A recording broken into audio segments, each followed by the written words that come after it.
Começando mais um podcast Uniara, estamos aqui no Museu de Reminiscências da Associação Ferroviária de Esportes, nada menos do que com José Luiz Mauro Vica, atleta formado pela Associação Ferroviária de Esportes nos anos 80. Vamos bater um papo com ele aqui hoje. Vica, como começou a sua história na ferroviária? Como é que foi a sua ascensão para o profissional? Como se deu essa história aí? Prazer estar falando com você, poder falar um pouco de futebol, poder falar um pouco da história de Araraquara, que com muita satisfação e orgulho eu fiz parte dessa história também. E antes de falar da ferroviária, eu tenho que falar do esporte amador de Araraquara, porque foi ali que eu comecei. Então, nas equipes Dente de Leite, Juvenil, que tinham esses campeonatos na cidade, foi onde a ferroviária, através do Bazani, me convidou para fazer parte do elenco da ferroviária na base. E não foi só eu, foi vários amigos aqui de Araraquara que vieram a participar depois da ferroviária. Então eu tive uma passagem aqui na cidade no esporte amador. Comecei no Comercial, lá do bairro do Carmo, no Dente de Leite. Tive uma passagem pelo Benfica. Joguei no Atlas, foi o último clube amador aqui da cidade. Que era o time do seu Clemente. Do Armando Clemente, que era o treinador do Atlas. No Benfica eu peguei o Lineu como treinador. E no Comercial eu peguei Paulo André e Arani. Mas o que tocava mais o Comercial mesmo na época era o Paulo André. Então eu peguei essas três pessoas, foram importantes na minha vida, porque foi tudo nesse local que começou a minha história. Para chegar à ferroviária eu tive que passar por essas três equipes da cidade. Isso foi muito bacana, porque não foi só comigo que aconteceu isso. Foi com muitos garotos aqui de Araraquara que tiveram a oportunidade de jogar na ferroviária através desses clubes. Posso dizer outro, mas não joguei. Colorado também, Palmeirinha. Porque, na verdade, existiam algumas figuras emblemáticas em Araraquara, né? Como o Zé Alemão, tinha o Tota, tinha o seu Clemente, tinha o Maô, tinha o rapaz lá do Distalo, que eu não recordo agora o nome dele, que organizava esses campeonatos aí, né? Mirim, pré-mirim, infantil, juvenil, né?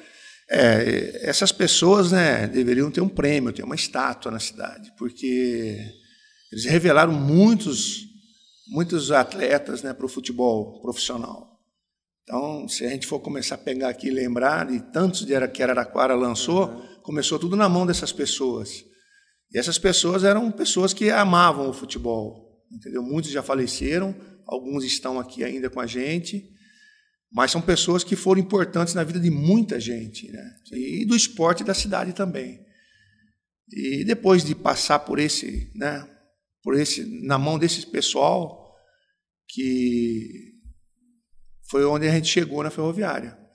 Através do Bazani, começamos a trabalhar com o Bazani na base, e eu tive a oportunidade já de ser lançado aqui também. Isso foi, me parece que em 79 ou começo de 80. O primeiro jogo meu foi o Sérgio Cléris, também que é da cidade, que me lançou no futebol profissional da ferroviária. Então, para mim é uma satisfação muito grande ter esse início na cidade e ser lançado também aqui na ferroviária, jovem ainda, mas eu já fiz meu primeiro jogo bem cedo, com 18 para 19 anos. Porque depois, na sequência, me parece que você foi para o Joinville, é isso? Eu tive uma pequena passagem no Joinville. O Diego Lameiro, que foi o treinador da ferroviária, ele foi num campeonato brasileiro convidado a ser treinador de Joinville. E ele chegando no Joinville, ele pediu a contratação de 3 jogadores da ferroviária.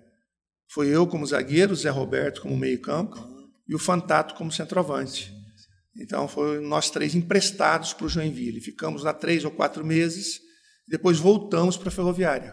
Isso foi em 1981 que nós fomos emprestados.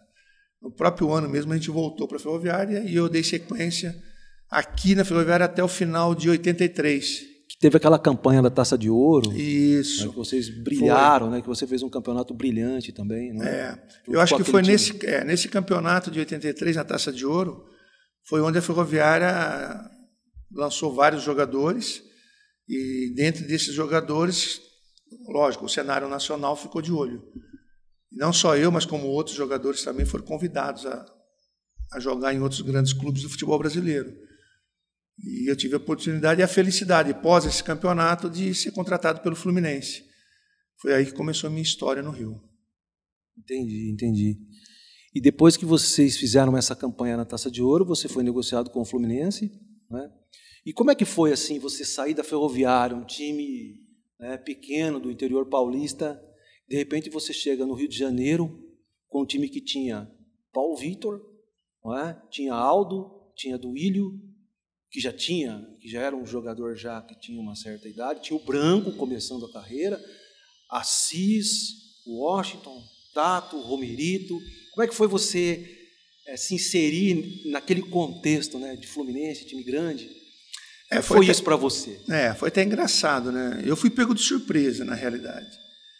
Porque o Fluminense, em 83, tinha acabado de ser campeão carioca, né, no final do ano. Porque o campeonato carioca, na época, o campeonato regional, né, era feito no segundo turno, né, no segundo semestre. E o primeiro semestre era campeonato brasileiro. E o Fluminense tinha acabado de ser campeão. Então, você ser contratado por uma equipe campeã do estado, como um Fluminense, um clube grande, eles tinham acabado de vencer com o gol do Assis aos 46 do segundo tempo, um Fla-Flu. Quer dizer, então, e você chega num clube desse, quer dizer, eu tive a felicidade de chegar lá, nos primeiros 6 meses, a Ferroviária tinha me emprestado para o Fluminense, eu não tinha sido comprado ainda. E onde cheguei, num time comemorando o título, quer dizer. E para mim foi muito bacana, porque o Fluminense tinha muitos jogadores revelados no interior do Brasil. Não era só cariocas que faziam parte desse time. E lembrando também, você falou de vários jogadores, nós tínhamos também como zagueiro o Ricardo Gomes, que jogou na França, que jogou em seleção brasileira, quer dizer. Então era um timaço, um time que já vinha jogando junto já há uns 2 anos, e logicamente que eu cheguei para reforçar esse plantel. Tive a felicidade de jogar muitos jogos já de chegada, porque o Ricardo Gomes tinha 19 anos, 18 na época, ele era muito convocado para a seleção brasileira de novos. E nessas oportunidades, quem jogava com o Duílio era eu, que tinha acabado de chegar, que já tinha uma certa experiência aqui do futebol do interior de São Paulo, e eu sempre estava sendo escolhido para jogar. Na ausência de um dos dois, eu era o próximo titular já da equipe, titular imediato era sempre eu. Então, eu tive a felicidade de jogar muitos jogos nesse primeiro semestre. E no segundo semestre, quando o Fluminense resolveu me comprar, nós tínhamos acabado de conquistar um título brasileiro, que foi em 84. E isso aí me valorizou bastante. A Ferroviária acabou fazendo o negócio através do presidente, do Parelli, que era um grande amigo nosso, que infelizmente não está aqui com a gente, mas a gente tem uma recordação muito positiva e boa desse presidente. Uma pessoa que me conhecia minha família, quer dizer, você trabalhar no interior de São Paulo é bom por causa disso. Quer dizer, você conhece todo mundo, você é muito bem tratado e respeitado. E acabei sendo vendido. Daí depois tive aquela história toda no Fluminense, no próprio ano de 84, campeão brasileiro, nós somos bicampeão carioca também. E conquistamos vários torneios também na Europa, que a gente tinha na época. No mês de agosto, era um mês dos clubes brasileiros viajarem, era férias que a CBF dava para os clubes ganhar algum dinheiro, fazer alguma excursão. E o Fluminense fazia muito. E depois de 84 veio 85, aí em 85 eu já virei capitão da equipe, né? Com 2 anos de casa, eu já tinha um respeito por todo mundo, e acabamos sendo tricampeão carioca também em 85. Aí fiquei lá em 86, 87 e 88. Quer dizer, trabalhei 5 anos no Fluminense. Tem alguns títulos também do interior. Um título importante que eu considero foi a Copa Kirin no Japão. O Fluminense venceu, nós fomos campeões. E vencemos o Torino na época, da Itália. E o Torino tinha um jogador que a gente conhece até hoje, que era o Júnior, que jogou no Flamengo. Então foi uma história bacana no Fluminense. Eu acho que deu para a gente deixar um bom nome lá. E como era lidar com astros, por exemplo? Porque o Washington e Assis são duas figuras lendárias do Fluminense, né? Figuras assim muito pesadas, assim, né? Uma história muito significativa. Como é que era assim lidar assim com eles, né? Ter um relacionamento assim do dia a dia? Olha, casal 20, né? Casal 20. Tem muita saudade dos dois.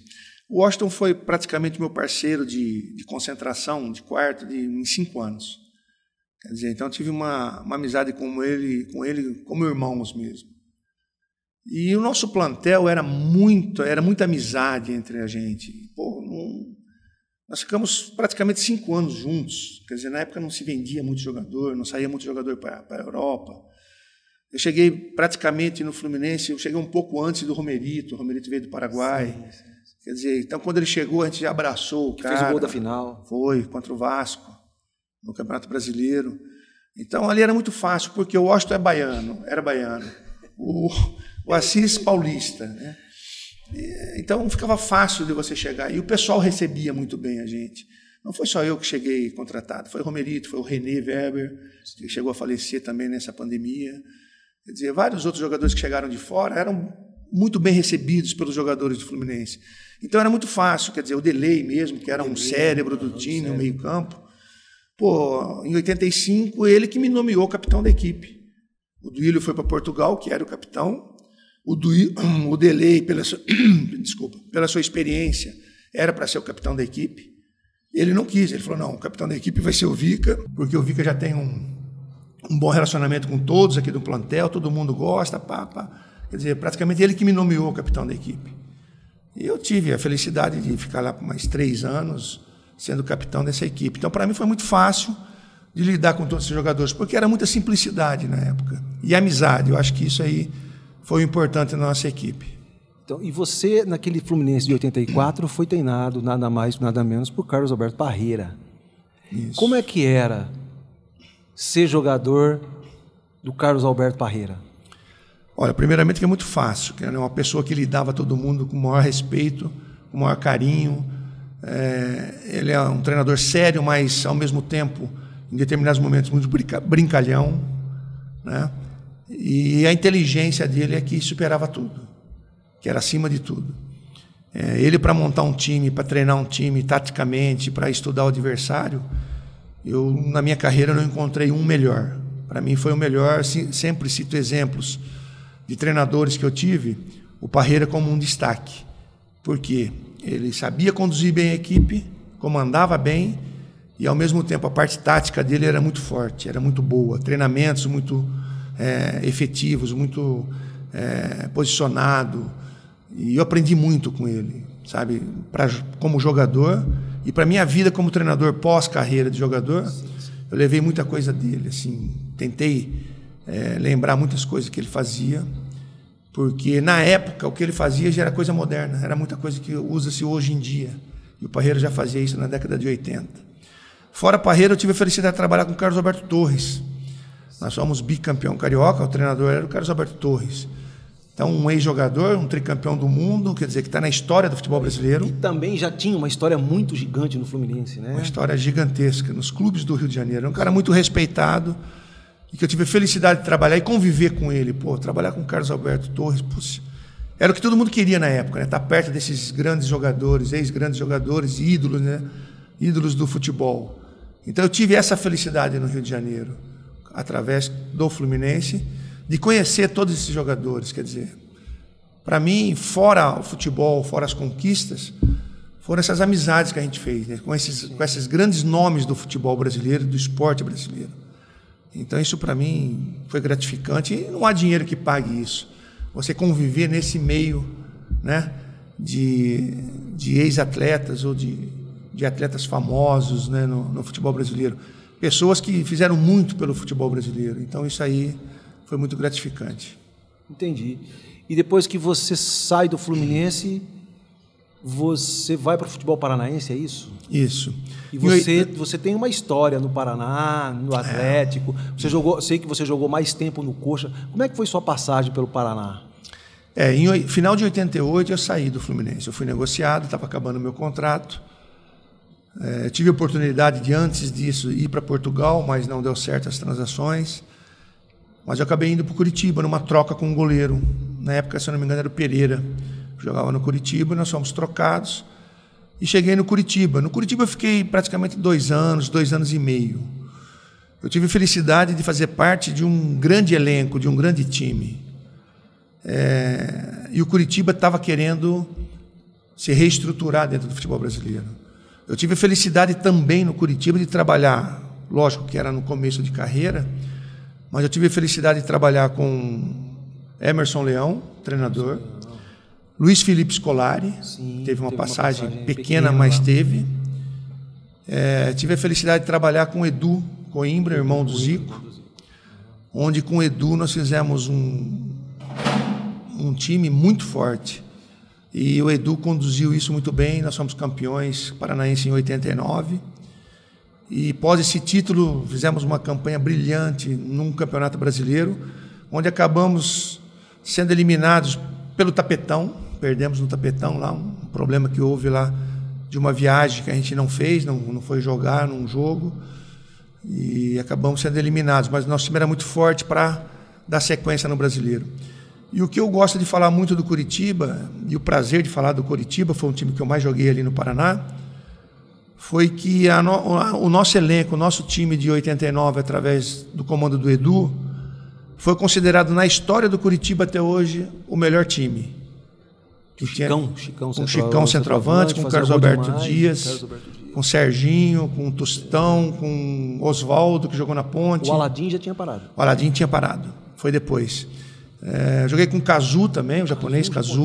Nossa, lendário. Joga futebol até hoje. Estava jogando, bateu todos os recordes. Kazu também fazia parte. Joguei com o Gerson, goleiro, com o Rafael também, que jogou aqui. Com o João Pedro, zagueiro, com o Toninho Carlos, que jogou no Santos. Quer dizer, nós tínhamos um time muito bom, competitivo. E na época, nós jogávamos praticamente com o Edu, sem volante de marcação. Nosso meio-campo era o Oswaldo, que era meia, que jogou no Grêmio, foi campeão do mundo. Nós tínhamos o Serginho, que era meia, nós tínhamos o Tostão, que era meia, Carlos Alberto Dias, que era meia, Chicão, que era o centroavante referência, e o Kazu, que era um ponto esquerda. Corria demais. Que jogava dos lados do campo. Quer dizer, não era um titular absoluto, porque o time jogava com muitos meias, né, de armação. Então, isso foi uma inovação também na década de 80. Em 89, nós jogávamos sem volante. Quer dizer, coisa que hoje tem time que joga com 3. Em 89 a gente jogava sem nenhum. Mas o time jogava muito para frente. Então, 2 anos e meio, com muita amizade que eu fiz em Curitiba até hoje. Depois, em 91, eu tive uma passagem pelo Atlético Paranaense. 91 e 93, 2 passagens. Onde nós ficamos no vice-campeonato, no Campeonato Paranaense. Tive a oportunidade de jogar novamente com o Washington em 93. O Washington também já tinha saído do Fluminense. Em 92 eu estive no Paraná Clube. Quer dizer, eu joguei nos 3 clubes da capital. Lá na Vila Capanema, estádio acanhado, pequeno. Isso, o Paraná já tinha feito a junção. Sim, com Colorado. Né? Colorado e Pinheiros. Colorado e Pinheiros. Aí surgiu o Paraná. E no Paraná tive a felicidade também de fazer parte de um título brasileiro. De 92, a Taça de Prata na época. O Geninho era o treinador? Não. O Tacílio Gonçalves. Que depois foi treinar o Palmeiras, é isso? Foi treinar o Palmeiras também. Levou Saulo, levou o Maurílio, tudo ex-jogadores do Paraná. Então, esses 3 clubes que eu joguei em Curitiba, lógico, o que mais marcou foi Curitiba. Sempre que posso, estou em Curitiba, nas comemorações do clube, eles sempre me convidam. Como o Fluminense também, então é sempre um prazer estar nesses clubes. E são clubes que a gente guarda, né? Ferroviária, Curitiba, Fluminense são os que mais marcaram na minha carreira. Isso com certeza. E a carreira de treinador? Como é que começou? Depois você para o futebol, começa uma carreira de treinador. Como é que foi esse início? Como é que foi mudar de jogador para treinador? Quem te inspirou no trabalho? Olha, a carreira foi... Eu fui pego de surpresa até. Eu acho que até poderia, né, ter um início como treinador, eu mesmo optando. Mas foi surpresa porque eu tinha jogado um ano antes no Itumbiara, em Goiás. E eu fiquei para receber um dinheiro depois. Eu parei de jogar futebol em 1995. E em 96... eu voltei a Itumbiara para conversar com a diretoria lá, que eles me chamaram, para receber um dinheiro que eles me deviam. Recebi esse dinheiro, minto, não recebi antes. O presidente da época, José Gomes da Rocha, um ex-político, que ele faleceu também, foi assassinado lá em Itumbiara, numa carreata lá, ele falou, não, eu só te pago se você começar uma carreira de treinador aqui comigo. Quer dizer, ele me intimou a ser treinador. Isso meio que na brincadeira, mas eu peguei e acabei aceitando o convite. Eu tinha jogado ali há 2 anos atrás, em 94, E conhecia muitos dos jogadores que ali estavam ainda, que tinham jogado comigo. Então eu achei fácil começar a carreira com ele. E comecei. Tá? Foi um começo bacana, um primeiro turno, daí parei e falei, não quero isso para mim não. Mas acabei voltando em 97. Foi bacana porque eu tive uma parada, algumas pessoas me chamaram para empresariar alguns jogadores, fiz alguns negócios com alguns jogadores, mas falei, bom, empresário menos ainda, não quero ser. E até hoje nunca quis trabalhar com isso. Aí voltei em 97 a ser treinador de futebol, lógico, levando algumas coisas que aprendi com vários treinadores. O principal delas, assim, que eu levei para a minha carreira toda até hoje, hoje eu dei uma parada como treinador, mas foi a disciplina, né? Porque eu acho que sem disciplina você não chega a lugar nenhum.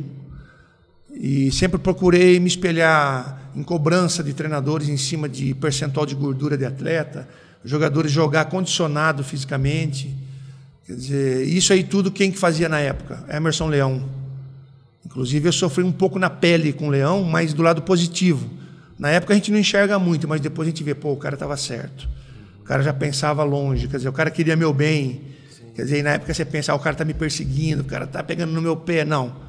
Problema de peso, excesso de peso, ele cobrava muito. Eu tinha problema de peso também na época. E aprendi muito com ele isso. A cobrança e, ao mesmo tempo, depois, o reconhecimento. Ele cobrava muito, pegava no pé de todo mundo. Mas, na época, na hora de elogiar, na hora de valorizar, ele valorizava. Então, isso eu aprendi, levei comigo. Levei algumas coisas de Carlos Alberto Parreira, de treinamento, de treinar. O Leão treinava mais de 1 hora, só bola parada. Isso na década de 80. Então, nosso time, poucos gols tomavam de bola parada. Por quê? Porque treinava muito, defensivamente e ofensivamente. Era mais de 1 hora de repetição. Sim. Quer dizer, hoje dificilmente você treina 1 hora de repetição. Hoje já não pode mais, mudou muito. É gozado, mas mudou. Então, a gente treinava muito. Então, essas coisas de alguns treinadores eu levei. A amizade do Carlos Alberto Torres com os jogadores, o relacionamento, brincalhão de determinados momentos, mas na hora certa também cobrava, exigia muito. Do Carbone, que eu peguei também como treinador. Você foi jogador do Carbone? Fui jogador do Carbone. Um lendário no Palmeiras. Um grande amigo também. Plantel adorava o Carbone, adora o Carbone. Quer dizer, um treinador que tocava samba, pagode junto com os jogadores. Quer dizer, já na época tinha isso. Ele gostava também de tocar um cavaquinho, quer dizer... Foram treinadores que marcaram na minha carreira, entendeu? E eu procurei pegar um pouco de cada um e levar comigo. Quer dizer, tem o lado muito exigente nos clubes que passei, porque eu acho que tem que ter muita disciplina. E eu acho que o ponto forte meu nesses clubes que eu trabalhei é o comando. Porque eu sempre prego, o treinador que não tem comando numa equipe não vai chegar a lugar nenhum. Vai virar bagunça. E nos clubes que eu trabalhei, que tive resultado, foi tudo assim, mão forte, comando, disciplina, aí consegui os resultados. Eu acho que está sendo bacana a carreira como treinador, gosto bastante, mas deu uma parada. O último clube meu foi a Portuguesa aqui em São Paulo, em 2019. Então deu uma parada. Você treinou na série, você treinou no Paulista, no Paulista da série A2? Série A2. Uhum. Mas eu fui convidado para trabalhar num time que estava praticamente rebaixado. Sim. E faltavam 6, 7 jogos e estava em último lugar e nós aceitamos esse desafio. O que é que eu falei? Nenhum clube que está na primeira colocação vai contratar um treinador que está em casa parado sem clube. Com certeza. Vão ser essas emergências no futebol. Você tem que estar preparado.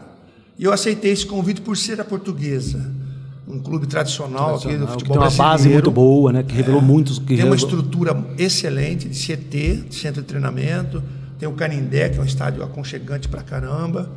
Quer dizer, aceitei porque era Portuguesa. Se fosse um outro clube em último lugar do campeonato, o que eu vou fazer lá?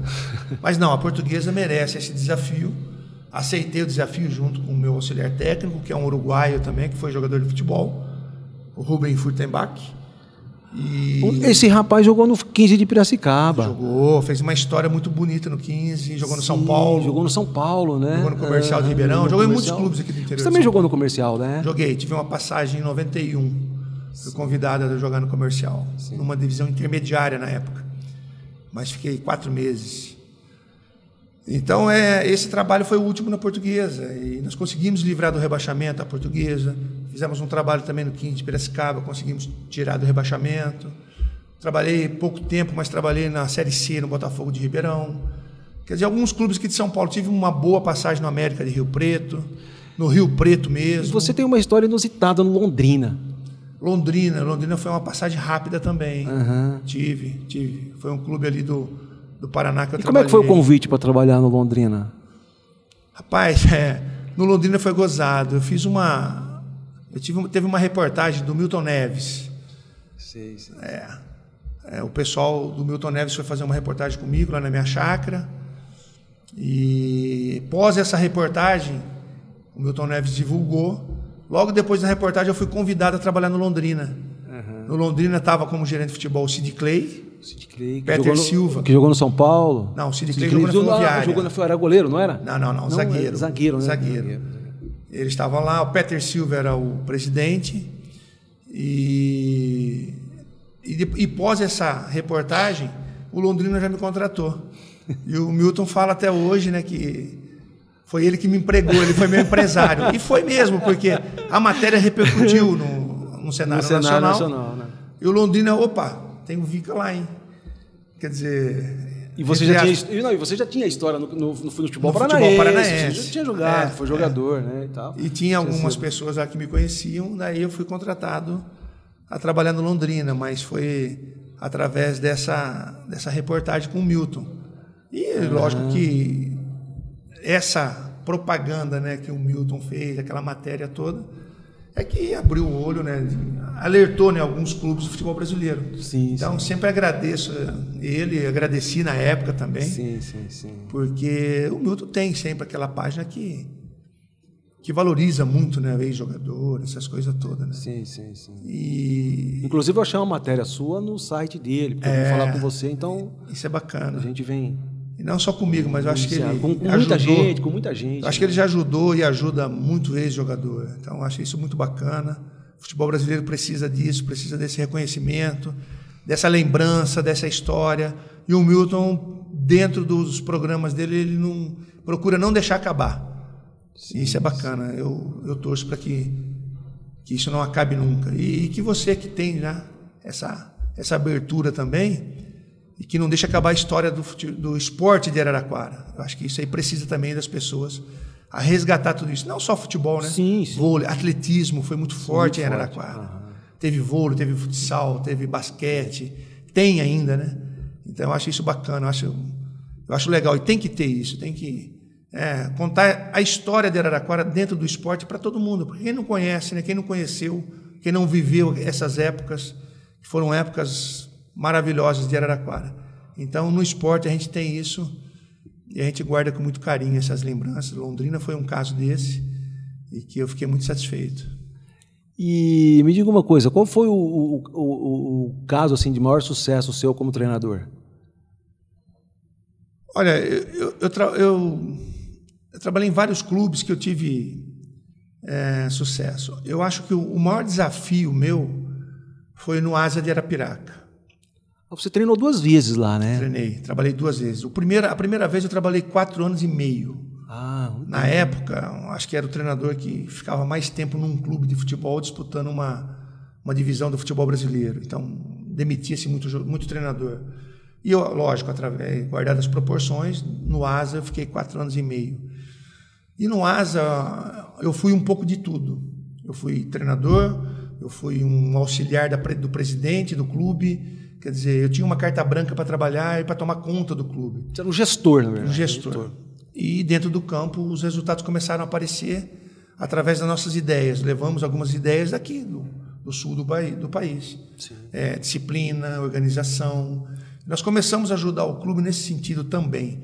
E o resultado apareceu logo. Nós tínhamos um projeto depois de 2 anos, sair de uma Série C para uma Série B do Campeonato Brasileiro. No primeiro ano já de comando, nós saímos da Série C para B, sendo vice-campeão brasileiro com 104 clubes. Quer dizer, então o Asa de Arapiraca é um time pequeno, numa cidade pequena, de um estado pequeno do Brasil, fazendo uma campanha dessa a nível nacional. Então foi um desafio muito grande. E no próprio ano que nós fomos vice-campeões brasileiros, nós perdemos o América Mineiro, nós subimos para a Série B, nós tínhamos acabado de ser campeão também regional. Sim. Nós desbancamos o CSA e o CRB. Eu, através do ASA, nós somos bicampeões alagoano. Deixamos o time numa Série B do Campeonato Brasileiro, disputamos várias Copas do Brasil. E na Copa do Brasil a gente passava 1, 2, 3 fases. Tivemos a oportunidade de rever o Palmeiras numa Copa do Brasil, numa passagem minha que eu tive lá também. Quer dizer, e o ASA na época, lá atrás, né, não era na minha época, mas acabou eliminando o Palmeiras numa Copa do Brasil, então ficou meio que histórico isso. Isso. O timaço do Palmeiras com o Luxemburgo. O ASA acabou eliminando o Palmeiras, então ficou marcado na história. Eu, como palmeirense, eu lembro bem dessa história. E depois nós fomos nos encontrar numa outra Copa do Brasil, onde nós empatamos na Arena, já Arena Nova. E o Gabriel Jesus fez o gol lá em Londrina. Fez o gol em Londrina. Foi o primeiro gol dele como profissional. Né? Você era o treinador. Era o treinador do ASA. Então foram passagens que a gente teve no ASA muito, muito bacana. Não tem como também negar a nossa participação no Santa Cruz de Recife. Sim. Grande Cruz time, também, grande torcida. Grande, time enorme. Fantástico. E no Santa Cruz também estava numa situação muito delicada, há 8 anos sem disputar uma divisão, entre aspas, de elite do futebol brasileiro. E eles precisavam sair de uma Série D, né? Chegaram numa Série C, mas saí da Série C. A Série C eles ficaram praticamente 7 anos. E eu cheguei com o desafio de subir esse time para a Série B, no comando da equipe. Sim. E onde nós conseguimos, nós somos campeões brasileiros. O único título que o Santa Cruz tem a nível nacional é da Série C do Campeonato Brasileiro de 2013. E eu tive a felicidade de fazer parte dessa equipe no comando. Então o Santa Cruz também ficou marcado na minha carreira, na minha vida. Então eu classifico Santa Cruz, ASA como os principais assim, a nível de resultado. Sim. Mas tive uma passagem que eu acho, muito bacana, por ter convivido com grandes jogadores que se tornaram grandes jogadores logo após a minha passagem, que foi no Goiás. Sim. Trabalhei no Goiás, numa Copa Centro-Oeste, nós somos campeões. Simplesmente era um timaço, né? Peguei um time já praticamente montado pelo Hélio dos Anjos, que na época tinha Marabá, Josué, Danilo, meia, que jogou no Corinthians São Paulo. Foi um atleta que eu acabei lançando. Tanto é que o Josué e o Danilo tiveram histórias de sucesso no São Paulo. São Paulo. Então, antes eu trabalhei com eles no Goiás. Danilo, começando a carreira. Fernandão no ataque. Dil, Araújo, quer dizer, Arley, goleiro. Então, só para esses jogadores que depois do nosso comando ficaram mais 1 ano, 6 meses. O Fernandão não, saiu já na minha época. Ele foi para a França. Então, eu tive a felicidade de trabalhar com esses jogadores que logo após já estavam em time grande, mas jogavam em alto nível. O Arley ficou muitos anos lá. Né? E hoje o Fernandão foi campeão mundial pelo Inter. Isso, né? Fernandão. Depois jogou no São Paulo também. O Grafite não foi para esse time também? Não, o Grafite não estava nessa minha época. Não. O Grafite foi, acho que depois. Mas eu tive a felicidade de trabalhar com esses jogadores no Goiás e mais feliz ainda fiquei depois de vê-los vencendo na vida. Né? Josué, grande jogador. Grande volante do São Paulo. Guerreiro dentro de campo. Baixinho, mas guerreiro. Lembrava muito o Sidney, aqui de Araraquara. Isso. Sidney jogou comigo aqui na Ferroviária. Lembrava muito, características muito parecidas. Sim. Baixinho, mas guerreiro. Jogava muito. Então, esses clubes ficou marcados na minha vida. Assim, né? São clubes que eu não posso esquecer. Com certeza. Na turma do Nordeste, você dirigiu acho que quase todos os principais times do Nordeste, não foi? Não, ABC... Não. Eu fiquei marcado mais no Nordeste porque eu trabalhei muito tempo no ASA. Depois eu trabalhei no Santa Cruz, trabalhei no... Fortaleza?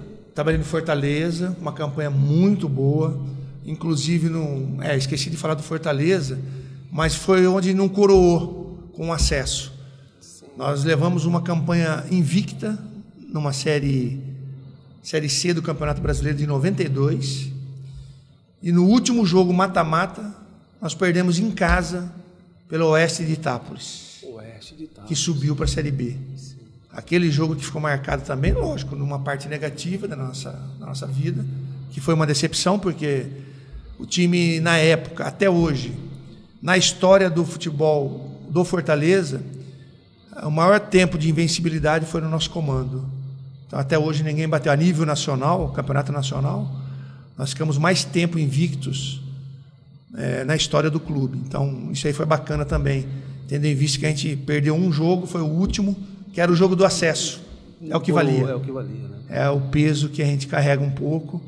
Mas era um time muito competitivo também. Foi um time de uma campanha muito parecida e trabalho muito parecido com o que eu fiz no Asa, que eu fiz no Santa Cruz, depois, né? Porque foi 2013. Sim. E no Fortaleza foi 2012. Então, praticamente esses 3 clubes assim na sequência foram trabalhos muito parecidos, de disciplina, de organização. Foi por isso que a gente conquistou. E no Fortaleza estava tudo redondinho também. Tudo em dia, tudo bonito, condições de trabalho. Foi bacana lá trabalhar, mas infelizmente a gente não conseguiu esse acesso, que ia coroar um belíssimo trabalho que a gente fez lá também. Porque assim... Aí trabalhei no Campina Grande também, em Campina Grande no River. Não, River no Piauí, desculpa. E trabalhei trabalhei no 13 da Paraíba, 13 de Campina Grande. Então trabalhei em vários clubes ali do Nordeste. Trabalhei no Norte também, que eu trabalhei no Paysandu, e trabalhei no Nacional de Manaus. E no Fast Club. Trabalhei nos 3 lá do norte do país também. Mas apesar de serem times que estão em divisão inferiores, são grandes clubes. Paysandu, Fortaleza, Santa Cruz. São grandes clubes. Nacional de Manaus, uma torcida enorme. Paysandu nem se fala. Quer dizer, o Fast Club também era um time, mas não tinha tanta torcida. River, clube grande. 13 da Paraíba, que é considerado 13, mas é de Campina Grande. Um clube de uma torcida enorme. Quer dizer, Fortaleza, Multidão, Santa Cruz. O Asa é o time do interior, mas é um time que lota estádio, que é uma cidade que se envolve. Quer dizer, e está lutando hoje para voltar ao cenário. Está numa Série D de Campeonato Brasileiro. Eu tive esses dias lá em Maceió, que eu tenho ainda um vínculo lá em Alagoas, que eu tenho um apartamento lá, então a gente foi passear com a família e sempre quando eu estou em Maceió, encontro com a turma de alguns torcedores do Asa, a gente sai para jantar, isso é muito bacana. E o Asa está voltando a se estruturar, reestruturar, para voltar à Série B do Campeonato Brasileiro, então isso é muito bacana. Com certeza. E assim, o futebol é muito passional, né? Como é que é a relação, como é que é essa relação que você construiu entre dirigente e treinador? O time vai lá, perde um jogo, vamos demitir o sujeito. O time vai lá, perde 2 jogos, empata 1. Como é que é essa relação? Como é que você administra mentalmente isso, né? Porque assim, na verdade, a parte psicológica no futebol ela é muito significativa hoje para você conseguir resultados, né? Então, e essa relação entre o treinador e o dirigente é uma relação muito que você tem um componente muito emocional. Como é que é lidar com isso? O que eu acho difícil para o treinador, não só para mim, eu passei por poucas situações assim desagradáveis no futebol com um dirigente, tá? Poucas. Eu vou citar um exemplo aqui de um clube que eu não citei aqui como treinador. Eu tive a oportunidade de trabalhar, só para citar um exemplo de dirigente, no São Caetano. Sim. Na época era comandado, não era presidente, mas era praticamente dono do São Caetano. Era o prefeito. Não, o prefeito ajudava. Era o Nairo já o presidente, mas o Saul Klein das Casas Bahia. Que hoje está aqui. Que está na Ferroviária. Sei. Ele era E eu fui contratado por ele, pelo Molina, pelo Batata, que eram da diretoria, comandavam o São Caetano. E era um relacionamento muito profissional. Nós fazíamos uma reunião toda quinta-feira. Eu, Saul, Molina, Batata. Passava relatórios do que a gente fazia nos treinamentos. Sim. Ele gostava de acompanhar isso. Ele gostava de ver o time jogar bem, jogar bonito. Ele me contou, quando eu cheguei no São Caetano, que ele queria ver o time jogando para frente. E eu fui contratado para isso. Porque eu trabalhei, num ano antes, numa Série C do Brasileiro, na Napolina de Goiás, e nós enfrentamos o São Caetano numa fase final de acesso, onde ele gostou muito do nosso time jogando na parte ofensiva. E ele contou para mim na época que ele pagou bicho para o time do São Caetano, na época bicho, né, que era um dinheiro, uma premiação por vitórias, ele pagou numa derrota, porque o time jogou muito bem, não merecia perder, mas ele reconheceu. Então, só para você ver um relacionamento que eu tive, de um lado positivo com o dirigente, que ele gostava de acompanhar tudo que se passava nos treinamentos, através de relatórios, que isso aí hoje é normal. Sim. Né? mas que também valorizava muito o futebol e o trabalho que era realizado. Eu não fiquei muito tempo no São Caetano. Depois chegou o Jair Pisserni, que fez aquela campanha maravilhosa. Sim. Aí deslanchou, mas sob o comando do Saul. O Saul ficou todo nessas conquistas do São Caetano. Quem comandava o futebol era o Saul e sua diretoria. Sim. E ele era o cabeça. Então tinha uma visão muito positiva do futebol. Esse era um dirigente que eu via, um dirigente de futuro que tinha essa visão. Sim. Então eu tive vários dirigentes que deixavam a gente trabalhar. Tive alguns que tentavam interferir um pouco. Mas escalar jogador. Queria indicar jogador e, ao mesmo tempo, forçar uma escalação. Entendi. E eu falava assim, olha, eu estou aqui para defender os interesses do clube e até o do presidente. Sim. Porque muitas vezes você é contratado para apagar um incêndio, mas não é no clube, é para apagar um incêndio que está em cima do presidente. Sim. Você está sendo contratado para livrar a cara do presidente. Isso eu falo porque os dirigentes me falavam. O presidente do Santa Cruz me contratou e falou assim, Vica, se eu não tem que me salvar. Se eu não subir esse time, eu estou ferrado, eu não ganho, eu sou político, eu estou morto. Então a chave do Santa Cruz aqui, é hoje, é tua. Você comanda aqui, você manda, você é o presidente, é eu e você. Que responsabilidade, hein? É uma responsabilidade grande, mas é gostosa, porque você vai fazer as coisas da tua maneira. E isso foi respeitado no Santa Cruz. E deu resultado. Então, eu não me nego a trabalhar dessa maneira. No Asa foi a mesma coisa, carta branca. No Fortaleza foi a mesma coisa. No São Caetano, a mesma coisa. Quer dizer, nesses clubes, no Goiás, a mesma coisa. Quer dizer, quando você pega, às vezes, um time considerado pequeno e que você pega dirigentes ou presidente que é metido a entender de futebol e que quer entrar na parte do futebol, aí atrapalha tudo, aí o time não vai chegar a atingir os seus objetivos. Tem muito disso no futebol. Sim. Tem muita gente que fala, eu estou 30 anos no futebol, mas 30 anos que o cara nunca saiu de uma cidade pequena do interior do Brasil. Quer dizer, ele conheceu o quê? Qual é a vivência dele no futebol? É só ali, é só naquele mundo ali. É o coronelzão, né? E esse mundo é muito pequeno, nós precisamos, né, abrir, conhecer o futebol fora do país. Eu joguei muito contra grandes clubes considerados no mundo. Eu conheci quase que o mundo todo jogando contra esses times em torneio. Quer dizer, e você aprende, você não é bobo, você está vendo como é que o pessoal joga no mundo inteiro. Não só pela televisão, você vê pessoalmente. Eu vi dentro de campo isso, né, com grandes jogadores do futebol mundial. Eu cito um exemplo que eu joguei num torneio, contra o Maradona, quando ele jogava no Barcelona. Eu joguei contra um Real Madrid, da Espanha, num torneio na Espanha, que é um time conhecido mundialmente, quer dizer, contra grandes jogadores. Então você tem uma visão um pouco diferente quando você está ali. Eu tenho uma visão, eu trabalhei no futebol paranaense, é uma visão, futebol carioca, futebol do norte, futebol do nordeste. Você roda o Brasil inteiro e você vai aprendendo. E parece que, assim, que cada região tem uma forma de ver o futebol, gosta do futebol. O Rio de Janeiro tem uma visão. São Paulo, o pessoal de São Paulo gosta do futebol mais defensivo, o futebol do Rio é um futebol mais vistoso, mais bonito, joga para frente. São características diferentes, né? E que a gente aprende também no futebol. Você vê o futebol do Sul, é taxado como um futebol guerreiro, muita raça. Quer dizer, e o Fluminense é gozado, que eu comparo muito o Fluminense, o futebol carioca, aquele futebol bonito, e é mesmo. Mas o Fluminense, na minha época... Podia fazer isso, né? Não jogava com tanta... Era um time raçudo também. Por quê? Porque tinha muitos jogadores de fora do futebol carioca. Não tinha muito carioca no time. Nós tínhamos o Paulinho carioca, nós tínhamos o Delei, nós tínhamos o Ricardo Gomes. Mas o Jandir era gaúcho. O branco gaúcho. O branco era gaúcho. Jandir gaúcho. Aldo, de Macapá. Do time titular ali era o Ricardo Gomes, que era zagueiro, carioca. Sim. Delei, carioca. Titular. Só. Tato era ponta esquerda, paranaense. Washington baiano. Romerito paraguaio. Assis paulista.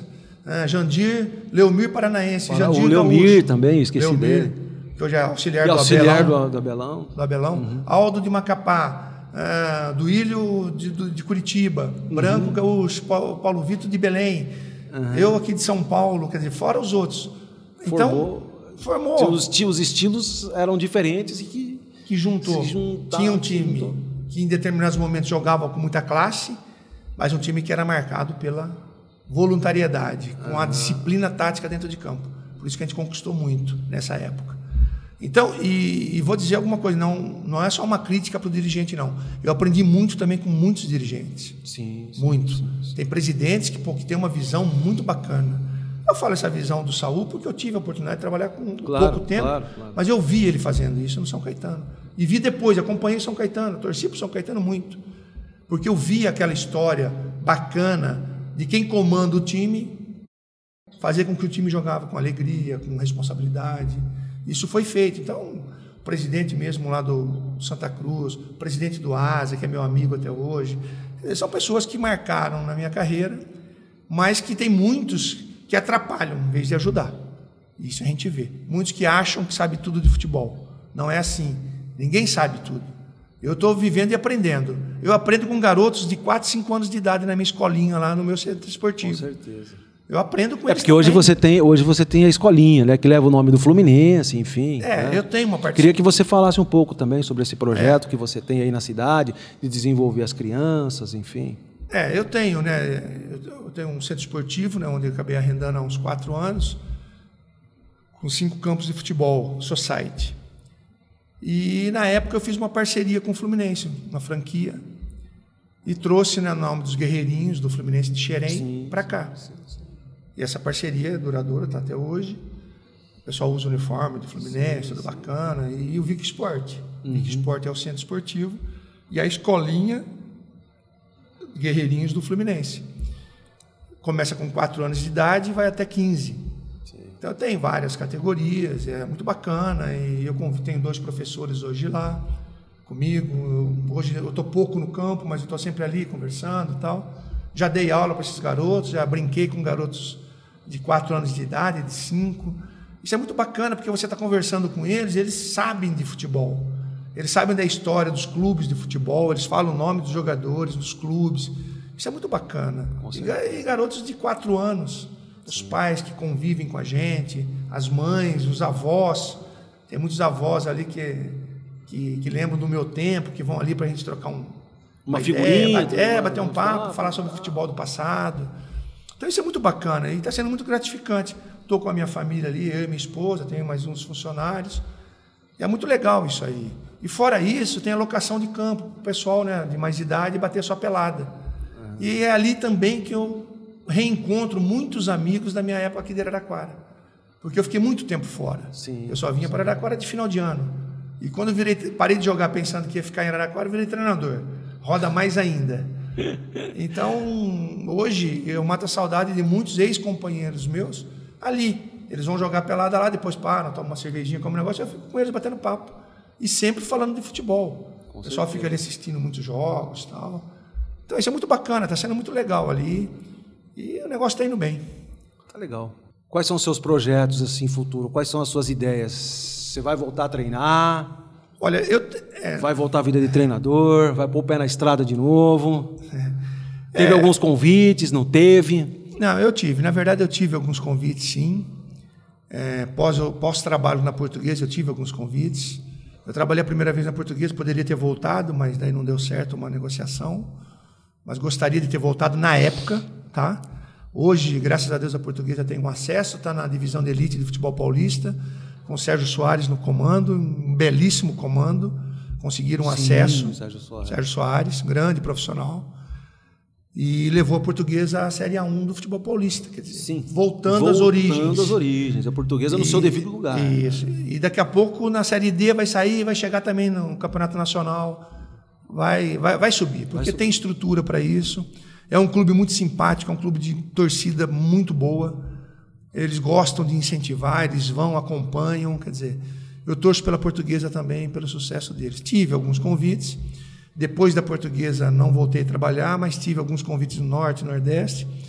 Também preferi ficar nesse projeto meu. Mas eu não fechei ainda, não. Não fechei. Estamos pensando alguma coisa para o ano que vem, para esse final de ano. Mas, a princípio, eu estou muito focado ali nessa reestruturação desse centro esportivo. Nós estamos fazendo reestruturando tudo ali, melhorando os campos, fazendo um restaurante. Quer dizer, vai ser um negócio muito bacana ali também. Quem sabe, pode ser, ano que vem a gente não garante nada, mas tem algum convite já para o ano que vem, a gente está estudando com bastante calma, porque tem esse final de ano todo ainda. Mas pode ser que o ano que vem a gente volte a trabalhar aí dentro de campo, quem sabe. Pode não ser como treinador, mas também teve alguns convites como coordenador de futebol, alguma coisa nesse sentido. Pode ser que a gente aceite algum desafio desse jeito.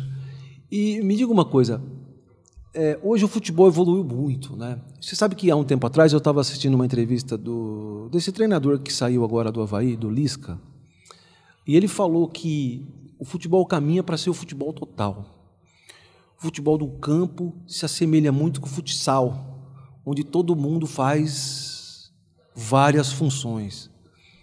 Eu ouvi ele dizendo isso numa entrevista. Você acha que é por aí o futebol de hoje? Olha, o que eu acho primeiro, vai demorar um pouco para ter, de repente, a rotatividade do futsal. Eu não sou do meio do futsal, sim. Tá? Mas eu vejo um futsal com muita técnica, né? Toque de bola, passe, próximo de uma perfeição, porque o futsal que eu vejo hoje um pouco, né? Sou leigo, não sou do meio, mas eu vejo hoje que o erro é mínimo de passe, eles têm muita qualidade de passe, quando erra, paga caro, né? Os gols que saem por aí, logicamente que sempre em cima de algum erro, mas no futsal, se você vacilar, você acaba tomando. Eu vejo que o atleta moderno, é que eu penso um pouco diferente nesse sentido. O atleta moderno, não sei se foi isso que o Lisca quis dizer, conheço o Lisca, um belo treinador, um treinador que motiva muito, o lado motivacional dele é lá em cima, junto com a torcida, aquele negócio todo dele. Mas isso é muito bacana também. Mas o que eu vejo hoje é o jogador ter capacidade para exercer várias funções dentro de campo. Eu acho bacana, às vezes, a rotatividade do meio para frente, de repente você vê um volante atacando pela direita, fazendo uma ultrapassagem pela esquerda. Isso já é o futebol que já vem sendo feito, dependendo da característica dos jogadores, há muito tempo. Né? O volante não ficar só ali na cabeça de área, o volante atacar também, chegar na área para fazer gol. Quer dizer, tudo isso eu acho importante no futebol. Eu acho legal, por exemplo, um lateral direito, que era o lateral direito da minha época, virou ala. De repente você joga com um ala na frente do lateral direito, quer dizer, vira um ponta direita antigo. Quer dizer, um atacante pela direita, quer dizer, de repente esse atacante pela direita vai jogar lá na esquerda. Quer dizer, essa movimentação dentro de campo que eu acho importante. Acho muito importante, hoje que eu estou acompanhando de perto, a movimentação que tem o Flamengo, do Dorival Júnior. Sim. Você vê, de repente, o Gabigol pela direita, pela esquerda, pelo meio, enfiado na área. Você vê o Pedro na área, você vê o Pedro pela esquerda, jogando em cima do lateral direito para tirar um zagueiro da área. Quer dizer, a Arrascaeta de um lado, de repente está na direita, está na esquerda. Essa movimentação na frente que eu acho importante do futebol e acho que esse é o caminho. Porque se você pegar um time hoje que joga com dois abertos, um pela direita e outro pela esquerda parados, e um pelo meio, fica muito previsível e fácil uma marcação. Então você coloca os laterais, você encaixa a marcação, acabou. O jogador não sai dali, você marca, acabou. Pô, tá ótimo. Eu não estou correndo atrás dele. Agora, pega um Flamengo que gira, que roda. Pega um time do Diniz, que não fica parado, que todo mundo se movimenta. Quer dizer, é difícil você deixar um centroavante vários minutos jogar de centroavante, um zagueiro de centroavante. Mas o que um zagueiro pode sair para fazer um ataque, essas coisas pode. Isso aí eu vejo ainda no futebol. Mas eu acho que vai demorar um pouco essa rotatividade geral dentro dos 11, dentro de campo. Eu acho que do meio para frente já tem isso. O time do Diniz faz muito isso. O time do Dorival Júnior faz isso com uma perfeição, porque também tem muita qualidade. Sim. Né? Se você não tiver essa qualidade, jogadores versáteis... Que entendam o jogo, né? Que entendam o jogo. Alto nível. Não adianta você ter um cabeça de bagre para fazer, de repente, a movimentação de um Arrascaeta, de um Everton, de um Gabigol, de um Pedro. Não adianta. Tem centroavante referência. O Pedro é taxado como centroavante referência. Mas ele sabe jogar fora da área. Sim. Ele vem aqui, ele pega uma bola, sabe fazer uma tabela, ele protege. Quer dizer, é um jogador que não é caneludo, não é aquele que só faz gol. Não. É um jogador inteligente para jogar, de abrir espaços. Isso que eu acho que é o futebol moderno. Aí sim, eu concordo. Como a seleção brasileira do Tite, pô. Essa movimentação que tem, principalmente aqueles 4 lá da frente, sem guardar muita posição, que eu acho que pode fazer a diferença no futuro, sim. E faz a diferença. Ô, Vica, assim, o brasileiro é muito assim, meu time está tomando de 2-0, o jogo já foi embora.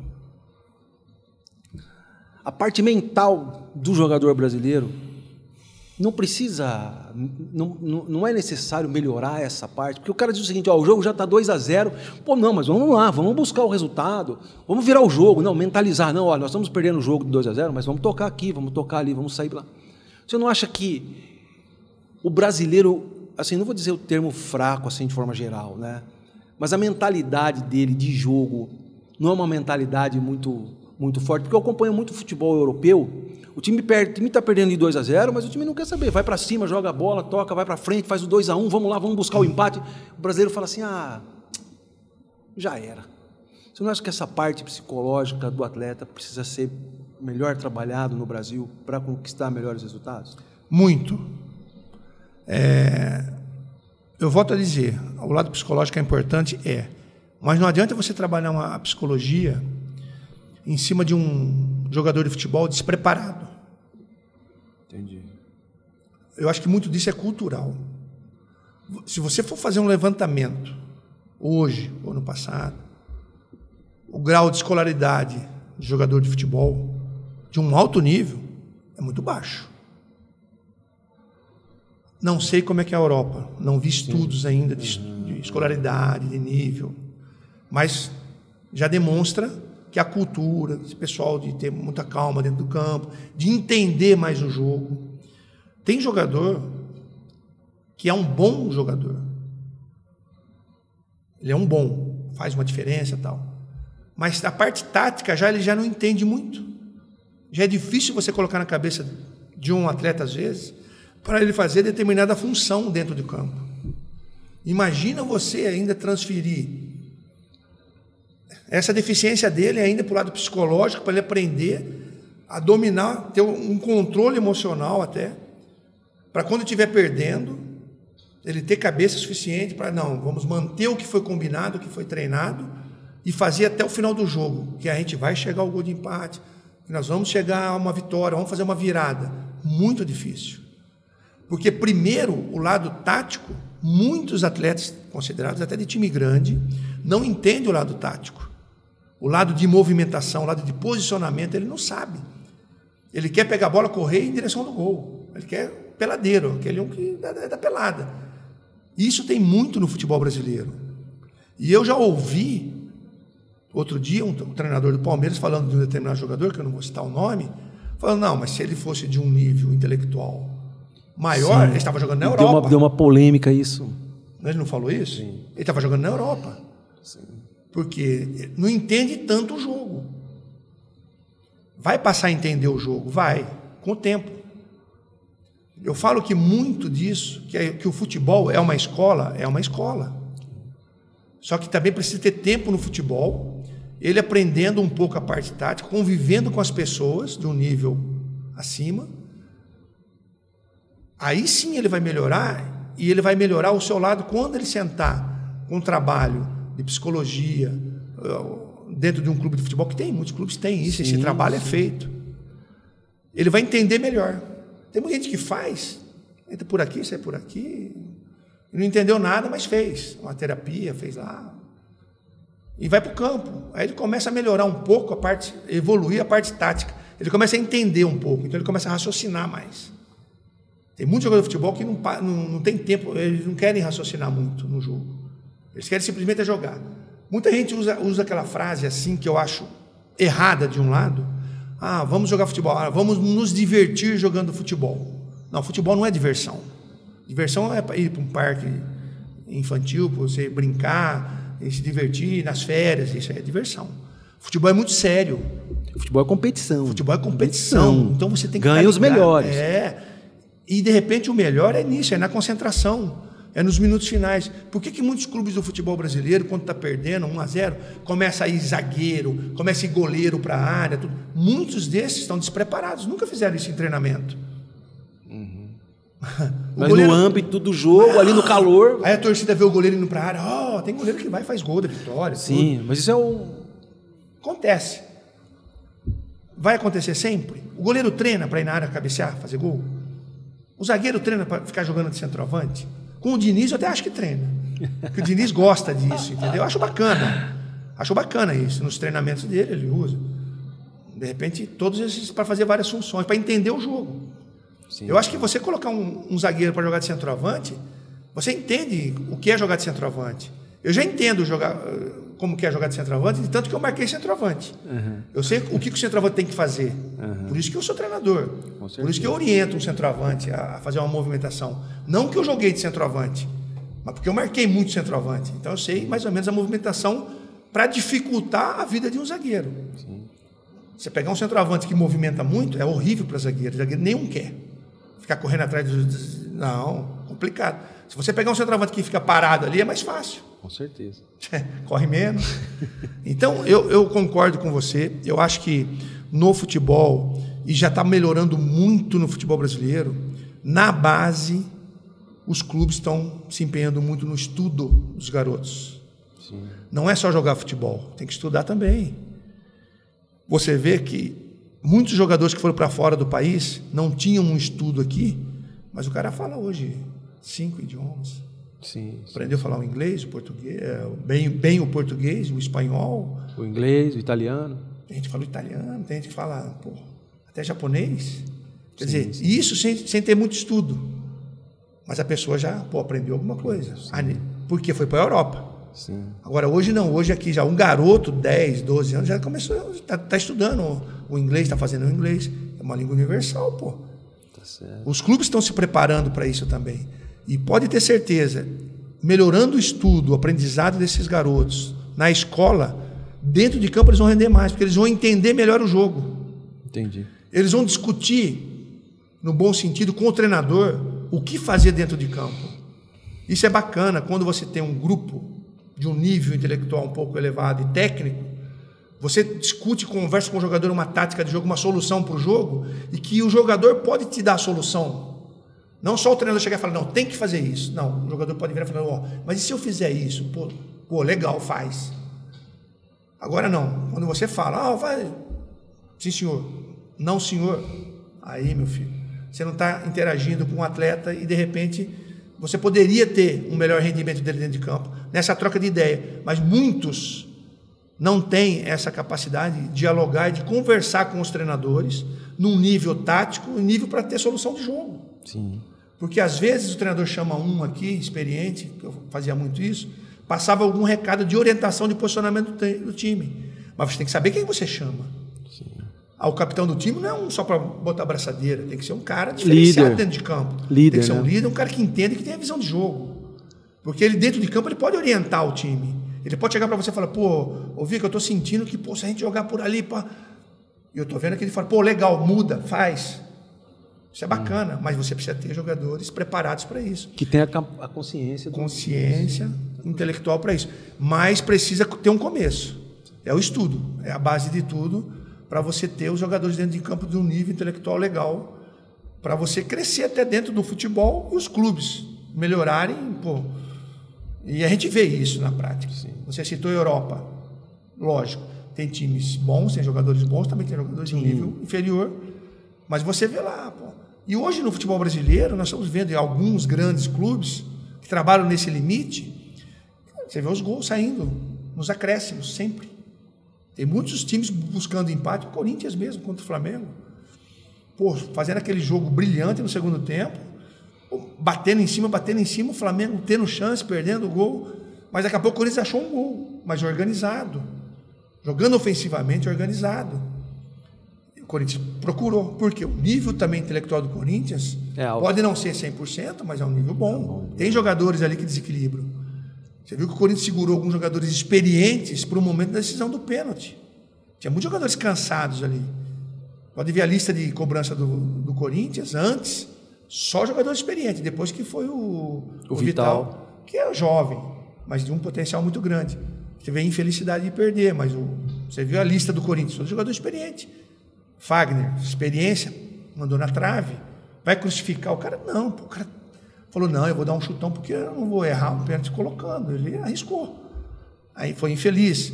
Mas você viu o time, você vê um Flamengo, às vezes, fazendo uma virada no final de jogo. Mas porque o time mantém aquele padrão, porque tem um nível intelectual bacana e acho que tem que ser por aí. Não adianta só botar um atleta, um robô dentro de campo. Não vai ter resultado. Tá certo.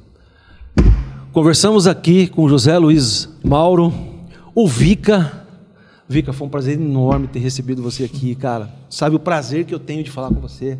Porque eu acompanhei aquela final da casa da minha tia, em 1984, o gol do Romerito. Né? Então foi um prazer enorme ter recebido você aqui. Obrigado pela sua contribuição ao esporte de Araraquara. E a Uniara agradece demais a sua presença.